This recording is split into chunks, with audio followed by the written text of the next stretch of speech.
লড়াইয়ের পথে হাতে হাত জীবন সঙ্গীত ডাক্তার অভিনেতা কিঞ্জন লন্দর স্ত্রীকে চেনেন? বিস্তারিত জানাবো এই প্রতিবেদনে। তো বন্ধুরা, অবশ্যই চ্যানেলে নতুন থাকলে চ্যানেলটি সাবস্ক্রাইব করে পাশে থাকবেন। চলুন বিস্তারিত প্রতিবেদনে যাওয়া যাক। অভিনেতার স্ত্রী সম্পর্কে বিস্তারিত জানাবার আগে অভিনেতার সম্পর্কে কিছু কথা আমাদের জেনে নেওয়া প্রয়োজন। আর.জি. কর কাণ্ড নিয়ে প্রথম থেকেই সরব হয়েছেন তিনি, লাগাতার প্রতিবাদও চালিয়ে গিয়েছেন। বলা ভালো, বর্তমানে তিনিই চিকিৎসকদের প্রতিবাদের মুখ হয়ে উঠেছেন। কিন্তু কে এই কিঞ্জল নন্দ? না, তিনি কেবল একজন চিকিৎসক নন, তিনি একই সঙ্গে একজন দক্ষ অভিনেতাও বটে। কিঞ্জল নন্দ কেপিসি হাসপাতাল থেকে ডাক্তারি পাশ করেছেন। বর্তমানে তিনি আর.জি. কর হাসপাতাল থেকে মাইক্রোবায়োলজিতে পোস্ট গ্রাজুয়েট করছেন।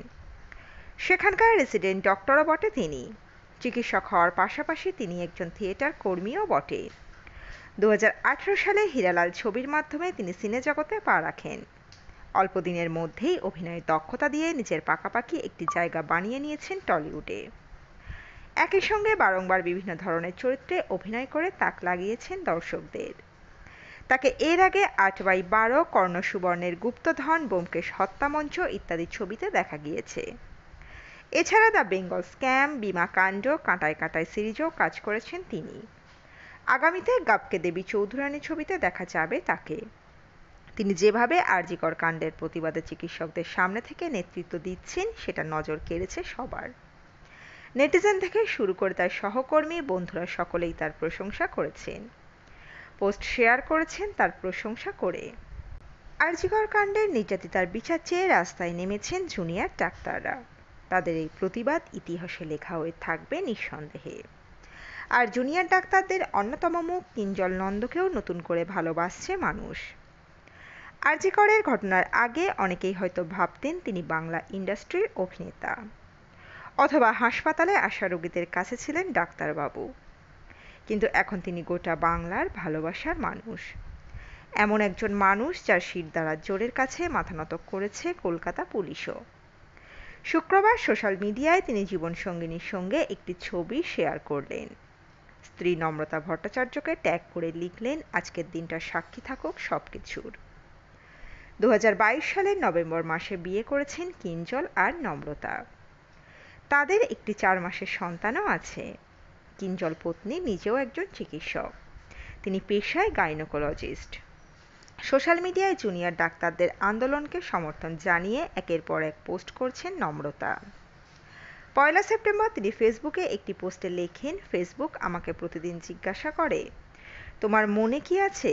প্রতিদিন আমার মনের মধ্যে যা চায় তা আমি ভাষায় প্রকাশ করতে পারি না। এটা দুঃস্বপ্নের একটি ভয়ঙ্কর লুপের মধ্যে আটকে পড়ার মতো।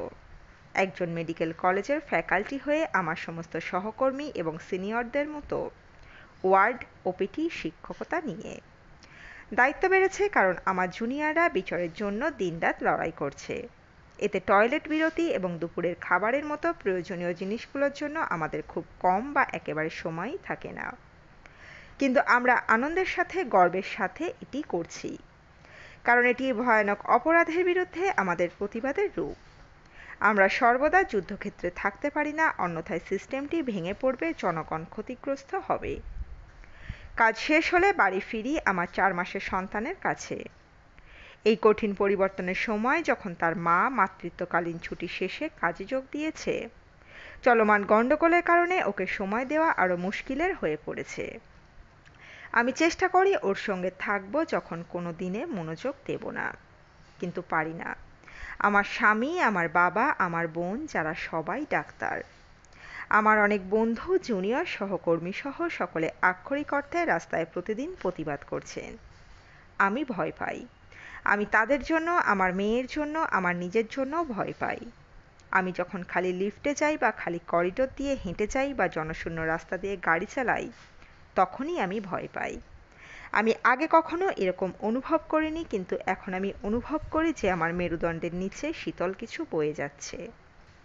এবং হ্যাঁ, আমার বেশিরভাগ মহিলা সহকর্মী, সিনিয়র, জুনিয়ররাও একই রকম অনুভব করেন, লেখেন নম্রতা। তিনি তার এই পোস্টে আরও লিখেছেন, তারপর হঠাৎ করে রাষ্ট্রের একজন কর্তৃত্বপূর্ণ অবস্থান থেকে একজন মহিলা ডাক্তাররা কিভাবে ভুল উপায়ে তাদের পরীক্ষায় উত্তীর্ণ হয়েছেন তা নিয়ে একটি জঘন্য এবং অবমাননাকর মন্তব্য করেন। হঠাৎ এত বছরের সংগ্রামকে আবর্জনার মতো মনে হয়। যতদূর আমার স্মৃতি যায় আমার মনে পড়ে কঠোর পরিশ্রম, খুব পরিশ্রম। এই যাত্রার শুরু থেকে ঘুমহীন রাত, অসংখ্য পরীক্ষা, ক্লাসে উপস্থিত হওয়া এবং শেষ না হওয়া সিলেবাস নিয়ে লড়াই। কারণ অন্য কোনো পেশার মতো আমরা কখনোই দ্বিতীয় সুযোগ পাই না। আমাদের জ্ঞান সিদ্ধান্ত নেয় জীবন এবং মৃত্যুর। বর্তমানে ঘটে যাওয়া সবকিছু আমাদের বিশ্বাসকে নাড়া দিয়েছে, প্রশ্নের মুখে ফেলেছে। এটি আমাদের ডাক্তারদের জন্যও একটি ধাক্কা। কিন্তু একটি ব্যাচের একজন প্রতারক মানে কি বোঝায় যে পুরো ব্যাচের শিক্ষার্থীরাই প্রতারণা করেছে? আমার কিছু ঘনিষ্ঠ পরিচিতরা মন্তব্য করছে, ও তার মানে টপাররা পরীক্ষায় ভালো নাম্বার পেতে টাকা দিয়েছে। অনুগ্রহ করে এসব বন্ধ করুন। অনৈতিকতা, অসত্যতা, অপরাধ এসব কোনো পেশার জন্য নির্দিষ্ট নয়। এগুলো মানুষ বিশেষে। অনুগ্রহ করে আমরা সকলে যা দাবি করেছি তা থেকে বিচ্যুত হবেন না।